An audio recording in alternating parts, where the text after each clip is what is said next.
Hello friend, এএমসিসিতে সকলকে স্বাগত। আজ আমরা ক্লাস নবম শ্রেণীর চতুর্থতম অধ্যায় শিল্প বিপ্লব, ঔপনিবেশবাদ ও সাম্রাজ্যবাদ এই অধ্যায়টি থেকে একটি গুরুত্বপূর্ণ প্রশ্ন ঘেটো এই নিয়ে আলোচনা করব। মূলত এটি 2 নম্বরের কোশ্চেন, কিন্তু মাঝে মাঝে 4 মার্কেরও পড়ে, তাই আমি এই কোশ্চেনটি 4 মার্কেরই আলোচনা করে দিচ্ছি।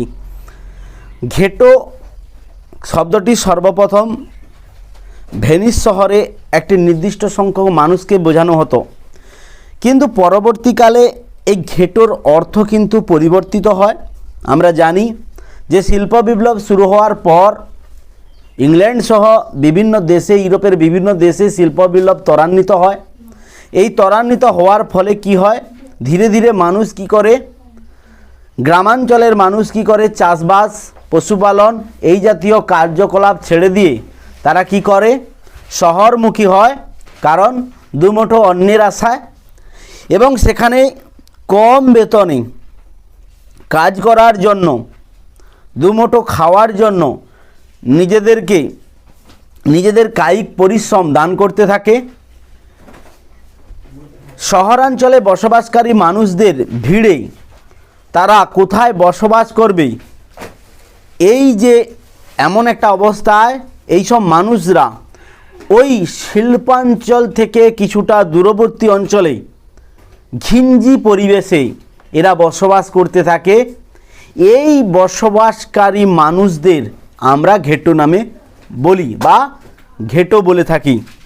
তো আসল কথা হলো, মুদ্রা কথাটা যেটা হলো সেটা হচ্ছে এটাই যে শিল্প বিপ্লবের ফলে ইউরোপের বিভিন্ন দেশে বা শহরে যখন শিল্পের প্রসার ঘটে, সেই শিল্পের প্রসার ঘটার ফলে কি হয় না, মানুষ, গ্রামাঞ্চলের মানুষ চাষাবাদ, পশুপালন ছেড়ে দিয়ে দুমুঠো খাদ্যের প্রয়োজনে শিল্পাঞ্চল তো ওই শহরগুলিতে একটা ঘিঞ্জি পরিবেশে বসবাস করতে শুরু করে, যেটি পরবর্তীকালে আমরা ঘেটো নামে